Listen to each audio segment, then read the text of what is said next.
Hello everyone, this is Doxy Mom and welcome back to my channel. If you haven't done so already, I greatly appreciate if you hit that little red subscribe button and you can ring the bell for notifications, and if you like this video, just give it a thumbs up. Well, Miss Indy and we're here today and we're going to bring you the news in 15 minutes or less, so let's get started.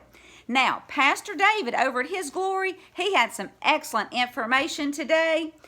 He said that George Papadopoulos has ties to the gas pipeline that runs from Greece to Israel. Now, the deep state, they didn't want Israel to send that pipeline to Greece, but Mark Taylor had a prophecy that America and Israel would be the leading producers of oil and energy in his Energy Now prophecy. And in that prophecy, I quote, it says, "New oil and energy will be discovered and released in the natural over America and Israel," end quote. So, guys, this prophecy has come true. Now, Pastor David goes on to say that they found natural gas in the Levithian area, and Israel is sending natural gas to Egypt and Greece. But the deep state, they were trying to target that pipeline. So that was another reason that they went after George Papadopoulos. So thank you, Jesus, that George is safe and the pipeline is safe. And it's just so wonderful to have modern day prophets like Mark Taylor and Pastor David. So thank you, gentlemen, so very, very much.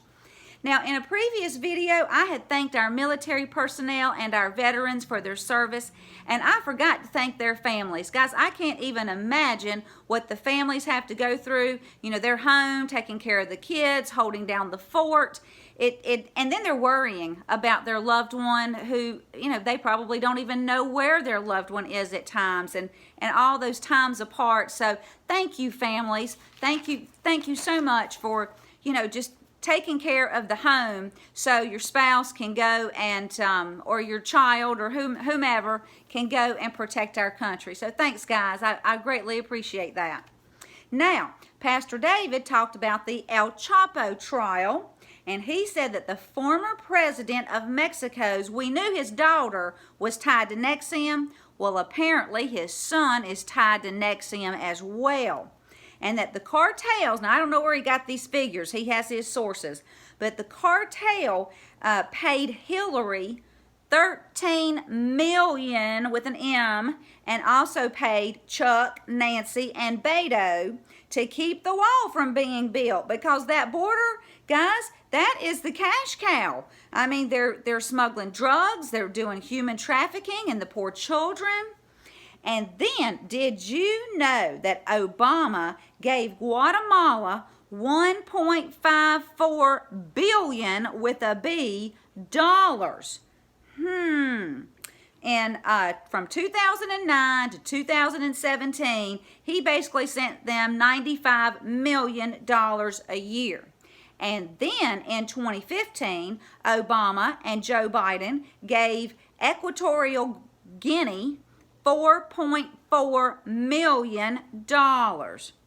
Well, Sarah Carter points this out. If you want to just go over to her Twitter page, she can tell you all about that. But she also said that now that the Dems, they are introducing a bill to allow 100,000 refugees a year from Central America. Now, surely this won't pass in the Senate, but, you know, I am just so happy that Obama is not our president anymore. And that man, he just gave away all of our hard-earned tax dollars, and he depleted our military, and he's a member of the Muslim Brotherhood. And you know what? Some people still love him, and they love Hillary. I don't get it. I just don't understand it. Do you? Moving on.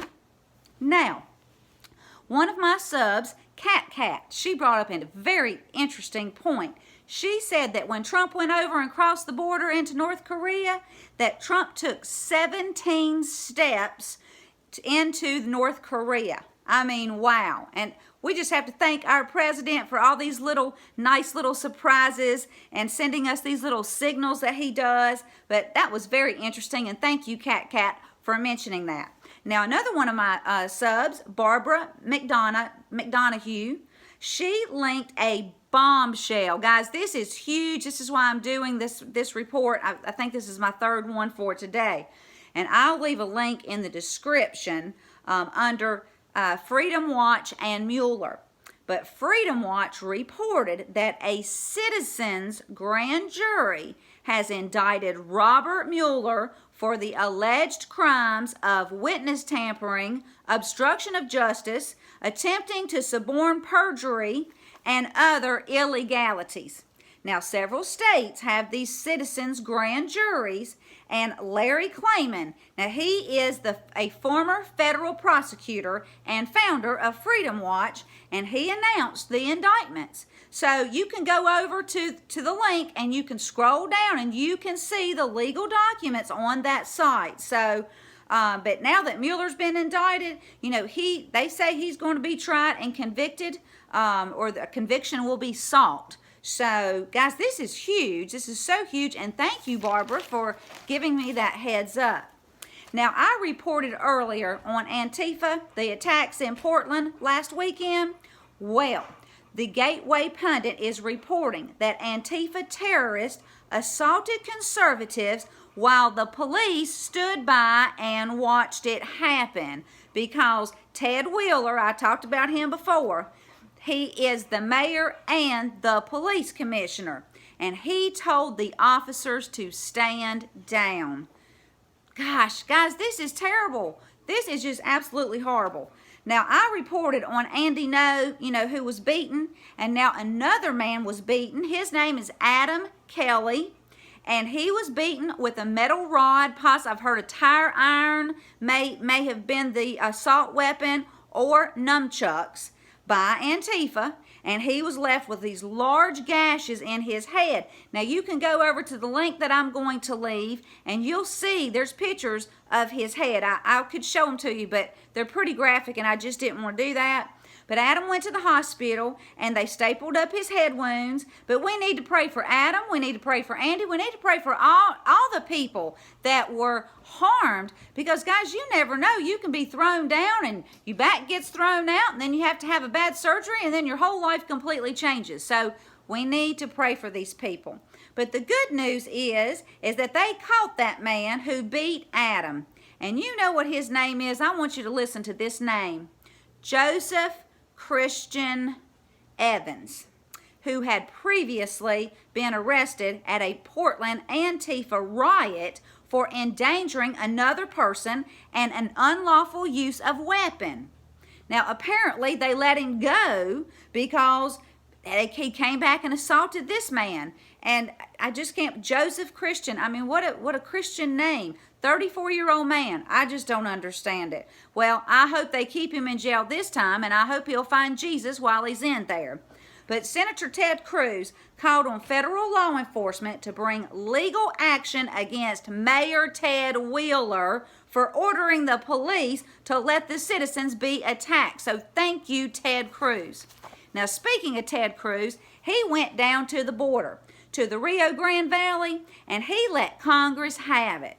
He said the facilities are overflowing. People are crossing, saying that they're families when 30% of them aren't families. They're renting children. I had mentioned this before. This is just awful. Now, Ted says that the children are often both physically and sexually abused on the journey to America. This just breaks my heart. And he continues to say that all those illegals that are crossing the border, it's creating a crisis that is overwhelming our ability to deal with it. It's overwhelming our infrastructure. It's overwhelming our health care system. He said that on average, they take one woman a day to the hospital to deliver a baby. I mean, think about the hospitals. They're just overcrowded. And many on the journey are wounded or abused, sexually abused, and some just die on the journey over. So guys, he said it's time to end this crisis. Congress has got to close the loopholes, period, and we just need to pray that Congress will do this. Now, the good news is from Pastor David. 3 Supreme Court justices have been compromised. Now, Pastor David and Mark Taylor have both made prophecies that President Trump would put 5 Supreme Court justices on the court. So 3 Supreme Court justices will be indicted according to Pastor David. He said 2 for sure, 1 may plea deal out. But then there's also 2 FISA court judges that will be indicted. John Roberts is reporting that he's replacing 2 FISA court judges. So 2 are going out, 2 are coming in, and I'm assuming the 2 that's going out will be the 2 that will be indicted. And one of those we already know is Rudy Contreras, one of the FISA judges. And guess who his best buddy is? Peter Strzok. Well, in this article, there are text messages to prove the text that they're friends. So I'll leave a link to that as well. Well, I guess we'll end for here today, guys. If you like this video, give it a thumbs up. And I'm Doxy Mom. And till next time, God bless you all.